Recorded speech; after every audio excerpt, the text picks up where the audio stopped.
When we think of Christmas night, we usually picture quiet streets, lights dimmed, families settled in, for a few hours the world holding its breath in peace. But on December 25, 1951, in the small town of Mims, Florida, an explosion ripped through a modest home. It was powerful enough to shake the ground, strong enough to be heard more than 4 miles away, and deliberate enough to change the course of American history.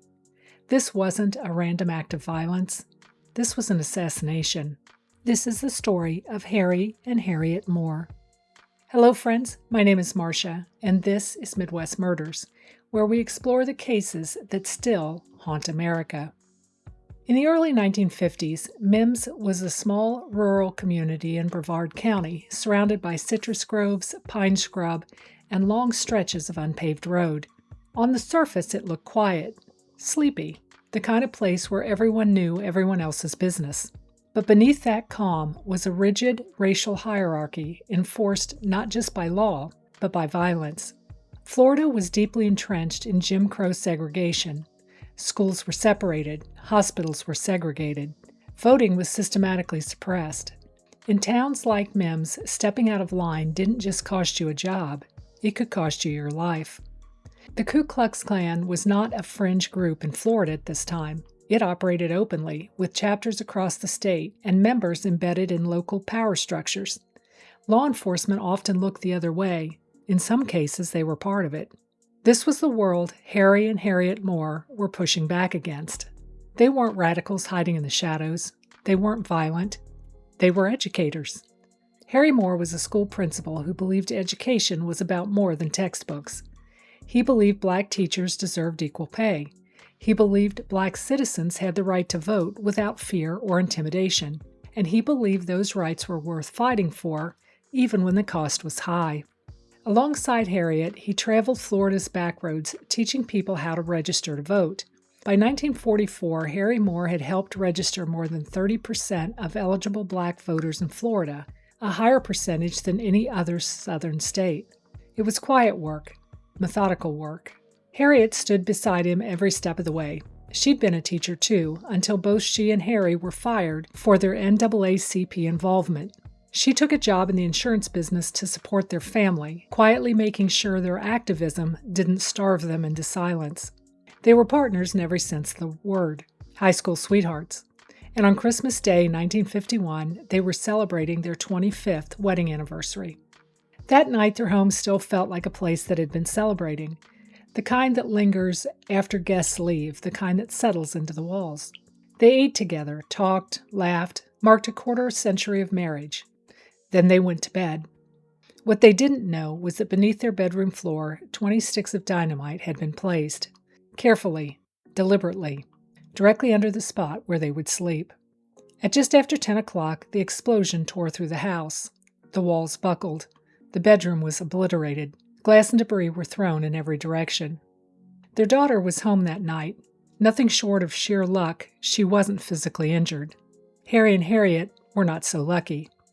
Emergency responders arrived quickly, but segregation followed them even into that chaos. The nearest hospital would not accept black patients. Harry Moore was rushed nearly 30 miles toward Sanford, Florida. He never made it. He died in the car before reaching the hospital. Harriet survived the blast. She lived long enough to bury her husband.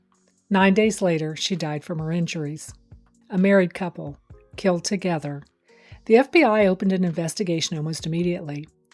It would stretch on for decades and ultimately produce no arrests. We now know why. The Bureau had informants inside the Orlando clan, but those informants were playing a double-cross game. They fed investigators false alibis, cultivated personal relationships with their handlers, and created what later investigators described as an invisible shield around the men responsible. In 1958, during hearings held by the Florida Legislative Investigation Committee, known as the Johns Committee, the truth nearly surfaced by accident. An informant named Dick Ashley, testifying under oath, named Earl Brooklyn as the mastermind behind the bombing. The reaction was swift. Names were redacted, transcripts buried, records sealed. The truth disappeared again. The bombing sent shockwaves through Florida's black communities and civil rights circles nationwide, but it also exposed a painful truth.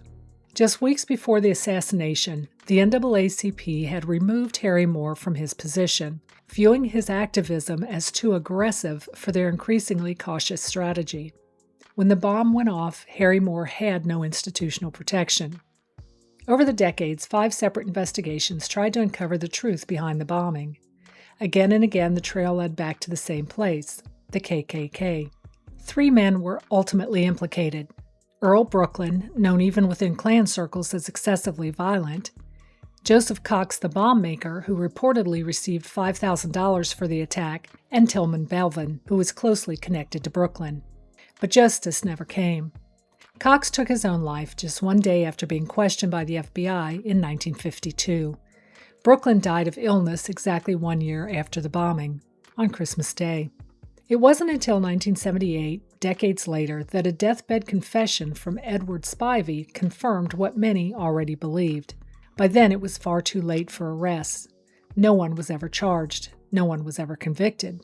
Another name lingers over the case: Lake County Sheriff Willis McCall. In 1951, Moore had publicly criticized McCall after McCall shot 2 handcuffed black men during a retrial effort in the Groveland case, an act that Moore called unlawful and demanded to see McCall suspended and indicted. This angered powerful local leaders, and in the eyes of Central Florida's power structure, Harry Moore had crossed an unforgivable line. However, it's important to note that there is no evidence that ever linked McCall to the bombing.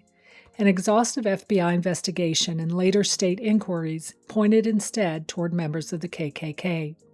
In the years that followed, the answers never arrived in the way they should have. Evidence surfaced and then vanished. Testimony was given and then buried. And the men who investigators privately believed were responsible moved through the rest of their lives untouched by a courtroom. Informants were protected, files were sealed, records were altered or quietly set aside. The question was no longer just who planted the bomb, but why so many systems worked to ensure that no one would ever be held accountable. Harry Moore had done everything the law asked of him. He organized peacefully, he documented abuses, he spoke publicly, believing the truth, once exposed, would matter. The deeper investigators looked, the clearer it became that this case wasn't allowed to be solved. Not in the moment when it mattered the most. Not while the people responsible were still alive. And so the truth lingered, not frozen in time, but suspended, known, whispered, and quietly acknowledged, yet never spoken aloud where it could demand justice. The bombing of Harry and Harriette Moore was never resolved in a courtroom, but it was never truly forgotten. History eventually brought the truth back to the surface. In the 1990s, Florida's sunshine laws allowed researchers to access long-hidden files. Apologies followed, long overdue, inadequate, but necessary. Harry and Harriette Moore did not die because they were reckless. They died because they were winning. They went to sleep on Christmas night believing, as most of us do, that home was the one place violence couldn't reach, that the day marking their marriage and their faith in a better future would end quietly. Instead, the quiet was shattered. But the bomb didn't erase what they stood for. It didn't stop the work they started. It didn't silence the ideas they carried into the open.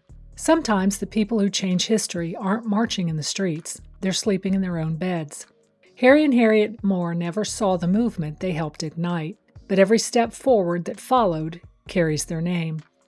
So when Christmas night comes and the world grows still again, it's worth remembering that in that quiet, their legacy still speaks. If you have thoughts or reflections on this case, I invite you to share them below. Until next time, stay curious, stay vigilant, and may the truth reveal itself in the shadows.